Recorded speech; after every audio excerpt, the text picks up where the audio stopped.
Imagine standing before colossal stone structures carved by hands from millennia past.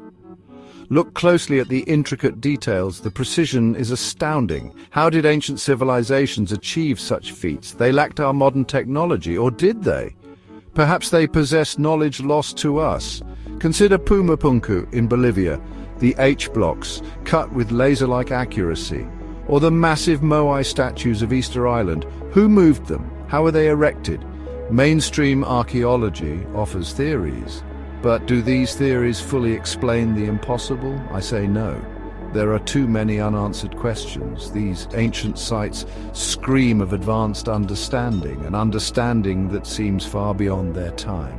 Could it be that they had assistance from beings not of this earth? The patterns repeat across the globe, from Göbekli Tepe in Turkey, the world's oldest temple, to the elaborate glyphs of the Maya.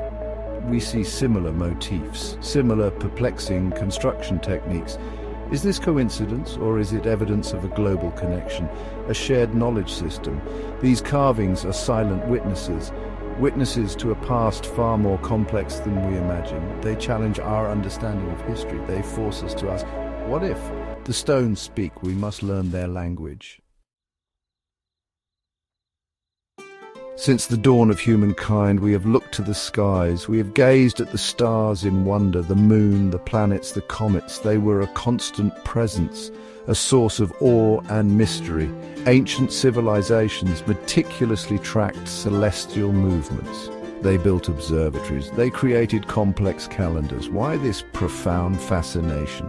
Was it merely for agriculture or navigation? Or was there something more? Something deeper connecting them to the cosmos. Think of the Great Pyramids of Giza, aligned perfectly with Orion's belt, or Stonehenge, its stones marking solstices and equinoxes. These were not random constructions.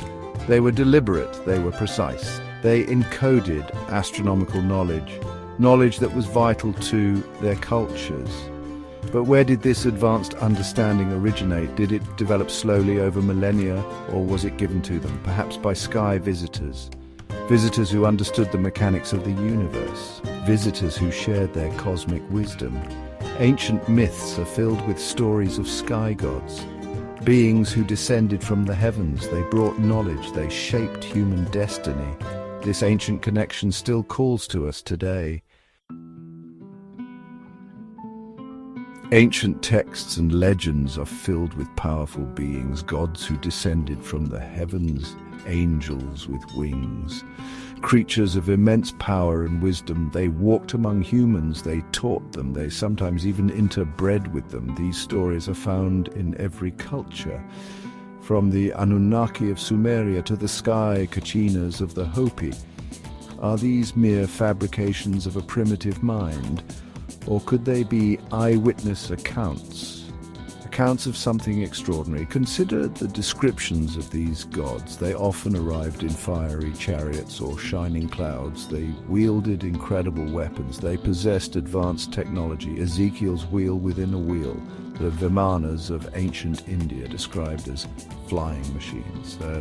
Are these metaphors, or are they literal descriptions of advanced craft? What if our ancestors were not just imagining gods? What if they were recording actual events, beings they understandably revered as deities? The question remains, were they gods or were they astronauts? When we look at ancient petroglyphs, carvings and artwork, some see spaceships. They see figures in helmets. They see depictions of what look like modern technology. And yes, some of these interpretations are compelling. They raise fascinating questions. But are these symbols about potential UFOs? Or do they carry deeper, more profound meanings? I believe they do. These symbols are rich with spiritual and cultural significance. They tell us about the worldview of our ancestors. These symbols represented cosmic order, the balance of nature, the cycles of life, death and rebirth. Think of the spiral, found in countless ancient cultures. It can represent the galaxy, a whirlwind, the journey of the soul, or the serpent, a symbol of wisdom, transformation and healing. These were not just doodles on a rock. They were powerful icons. tools for understanding the universe and one's place within it. They connected the everyday world to the sacred. They were a language of the spirit. Ancient people lived in a world imbued with meaning. Every rock, every tree, every star held significance. Their symbols were a way to tap into this meaning. They remind us that our ancestors were not so different from us. Centuries, even millennia, have passed. Yet the mysteries of the ancient world continue to fascinate us. Why are we so drawn to these colossal ruins, these enigmatic symbols, these tales of gods and heroes? It's more than just curiosity.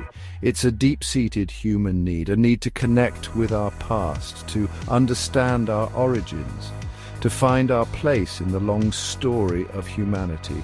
These ancient whispers speak to something fundamental within us, something timeless. The interpretations of these ancient sites and symbols have evolved. What was once seen purely through a religious or mythological lens can now be examined scientifically, archaeologically, astronomically, and yes, through the lens of ancient astronaut theory. Each new perspective adds a layer of understanding. It doesn't necessarily negate the old ones, it enriches them. The mystery deepens, the questions become more refined, but the core fascination remains. The allure of the unknown, the possibility of uncovering forgotten truths. These ancient myths and symbols resonate because they tap into universal archetypes.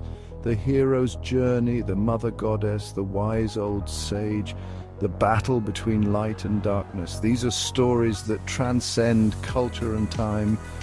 They speak to our shared human experience. They reflect our hopes, our fears, our aspirations. The questions they asked are still our questions. The messages from our ancient past, whether in stone or story, hint at a profound truth, a truth about connection. We are not isolated beings. We are part of a vast interconnected web of existence. The ancients understood this. They saw themselves as part of nature, part of the cosmos. Their symbols often reflected this unity, the Ouroboros, the snake eating its tail, symbolizing eternity and cycles, mandalas representing the universe. These were not just pretty designs, they were maps of reality. This idea of universal connection is not just an ancient mystical concept. Modern science is beginning to echo it. Quantum physics shows us that at a fundamental level, everything is connected. The particles can influence each other instantaneously, regardless of distance. Our universe is not a collection of separate objects. It is a dynamic, interwoven tapestry of energy and information. The ancient sages and mystics knew this intuitively. They expressed it through their symbols and myths. They felt it in their bones.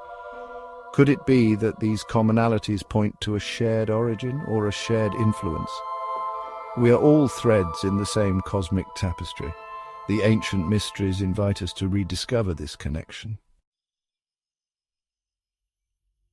For so long we have looked outwards for answers, to the stars, to ancient ruins, to sacred texts, searching for evidence of gods or aliens or lost wisdom. This external quest is important. It expands our knowledge, it challenges our assumptions. But what if the greatest truths are not found out there? What if the most profound discoveries lie within ourselves? The ancient mystics often spoke of this inner journey, the quest for self-knowledge, the universe within. The same symbols that adorned ancient temples can also be maps for inner exploration. The labyrinth, not just a physical maze, but a path to the center of one's being, the sacred mountain, a metaphor for spiritual ascent. These symbols invite introspection. They encourage us to look at our own consciousness, to explore the depths of our own minds and hearts. By seeking spiritual truths within, we are not abandoning the search for external answers. We are complementing it. We are realizing that the microcosm reflects the macrocosm, as above, so below. The answers we seek may arise from our own journey of self-discovery.